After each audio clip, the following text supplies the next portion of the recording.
వారణాసిలో ప్రధాని మోడీపై పోటీ చేసే అభ్యర్థిని కాంగ్రెస్ ఖరారు చేసింది. బీజేపీ అభ్యర్థి మోడీని కాంగ్రెస్ నుంచి అజయ్ రాయ్ ఢీకొట్టబోతున్నారు. ఆయనకు టికెట్ కేటాయిస్తూ కాంగ్రెస్ అధిష్టానం నిర్ణయం తీసుకుంది. వారణాసి నుంచి పోటీ చేయడానికి సిద్దమని ప్రియాంక గాంధీ ప్రకటించారు. అయితే రాహుల్ చెబితే బరిలోకి దిగుతానన్నారామె. ప్రియాంక ఇలా ప్రకటించినప్పటి నుంచి కాంగ్రెస్ కార్యకర్తల్లో మరింత ఉత్సాహం నెలకొంది. అయితే చివరికి ప్రియాంకను కాకుండా అజయ్ రాయ్ ని బరిలోకి దించింది కాంగ్రెస్.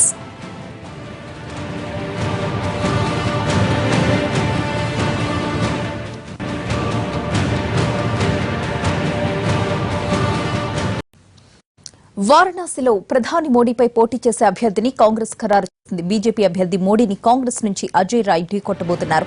ఆయనకు టికెట్ కేటాయిస్తూ కాంగ్రెస్ అధిష్టానం నిర్ణయం తీసుకుంది. వారణాసి నుంచి పోటీ చేయడానికి సిద్దమని ప్రియాంక గాంధీ ప్రకటించారు. అయితే రాహుల్ చెబితే బరిలోకి దిగుతానన్నారామె. ప్రియాంక ఇలా ప్రకటించినప్పటి నుంచి కాంగ్రెస్ కార్యకర్తల్లో మరింత ఉత్సాహం నెలకొంది. అయితే చివరికి ప్రియాంకను కాకుండా అజయ్ రాయ్ ని బరిలోకి దించింది కాంగ్రెస్.